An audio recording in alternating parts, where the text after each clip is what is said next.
New intro. So much love and appreciation to those of you who have been with me for the 2 year period plus that I've been doing this. Thank you for showing your love and support to the channel. And to anybody else who is brand new to the platform and you would like to support the channel, also, you can do it by way of Patreon, Anchor, the clothing store, and also the shoe shop that is listed in the comment description below. And again, thank you to any and all of you guys who have been here to support this channel during the 2+ year period. I wouldn't be able to do what I do every single day without you.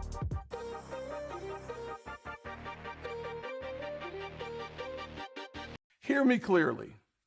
America is not a racist country. We need to address, well, first of all, no, I don't think America is a racist country. A Louisiana man that prosecutors have stated inflicted a 4-day streak of terror on a Baton Rouge in 2017 has been sentenced to life in prison after he was convicted of taking the lives of 2 black men. Kenneth Gleason, age 27, was convicted in April of first-degree murder and the death of 1 black man killed in a 4-day time span in which Gleason had allegedly took the life of another black man and fired into a black family's home. Gleason received a mandatory life sentence on Monday, but State District Judge Bo Higginbotham stated that appropriate sentence would have to be the death penalty. Quote, "There's nothing the system can do to rehabilitate you." On September 11th, 2017, Gleason fired 3 shots into a black family's home in Hickory Ridge. 2 teenagers were in the home, although no one was injured. A few days later, 59-year-old Bruce Cofield, a homeless black man, had his life taken near a bus station. 2 days later, another black man, age 49, named Donald Smart, had his life taken while walking to his job at a restaurant. In both killings, Gleason is accused of initiating firing from his car. Phone records place Gleason in proximity to all 3 shootings, as did video evidence of his car. DNA was found on the shell casings at the scene of the crimes.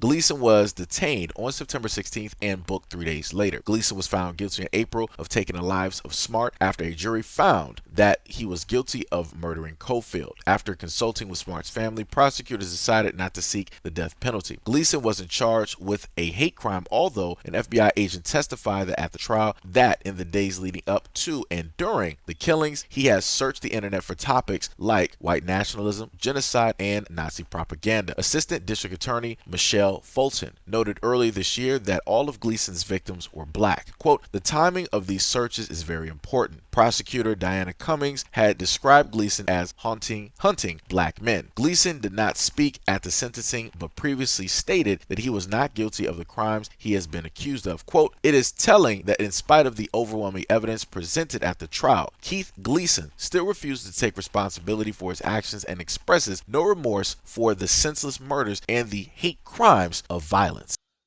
I just want to start off by saying my condolences to the black families who were affected um, by, this senseless act of violence that took place, right? No rhyme, no reason. It was just because, as the lawyer stated, he was specifically looking up specific things that dealt with a certain type of ideology, right?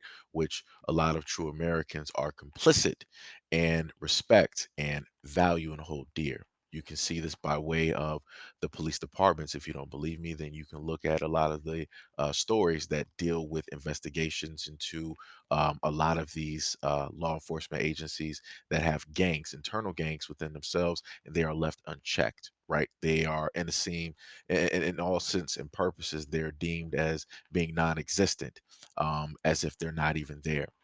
There's even other stories that talk about police that are a part of the same ideologies that the true American here was looking up on. So, this is another reason why I state to Black people in the community that it is very important to go out there and get your license to carry. It is very important for you to go get body armor to protect yourselves. It is very important for you to have cameras so that you can record just in case any interactions just so happen to take place by way of police or any other outside force out there. Um, as I stated before, these 2 men did nothing wrong. The other men that might have been also attacked as well, they did nothing wrong. They were just simply targeted specifically because of their ethnicity. And you have a lot of people out here that will decide to state that, oh, America doesn't have a problem dealing with a race or ethnicity or, different things like that. But then you have stories just like this, which are a part of the same stories and a part of the same history as the inception of America, woven into the very fabric, woven into the DNA of a lot of the quote unquote founding fathers and a lot of their offsprings. But yet these same people will tell you that, oh, racism doesn't exist.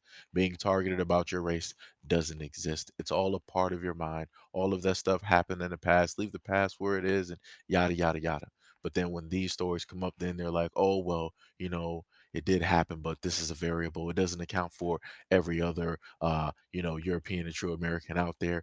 Don't, generalize and paint a broad brush. How would you like it if we stated that, black people all commit crimes, and it goes into that whole back and forth type of deal. Yet again, not wanting to take responsibility for the things that take place, not wanting to have acceptance for the things that have transpired, and not wanting to acknowledge the fact that this is you, that this is a part of you, right? And it later goes into the fact that the same man who took the lives of these black men, even during trial with all of the ridiculous amount of evidence that is there, clearly including DNA, he still did not want to acknowledge the fact that, yeah, this was me. I did it. I, took these lives clearly for no reason at all, right? He was still trying to say that he was innocent. That's ridiculous. But like I said before, this is America. This is how it has always been. And the moment in time that you decide as a black man, as a black person, as a black individual, that you want to showcase this fact, this is when the whole world turns on you and you're like, oh no, you guys are making it up. This doesn't happen. It doesn't exist, right? It's the same thing every single time. So, like I said to black people, please, as Brother Phil has stated, keep your head on the swivel, right? Make sure to, go out there, self-defense training, go get, any type of weapons training, go buy, body armor, go buy, cameras and a variety of things like that. It might not 100%, defend or completely save your life, but something is better than nothing. But anyways, let me know what you guys think about the story and everything that I listed in the comment description below. And as always, peace, love, and stay tuned for the next video.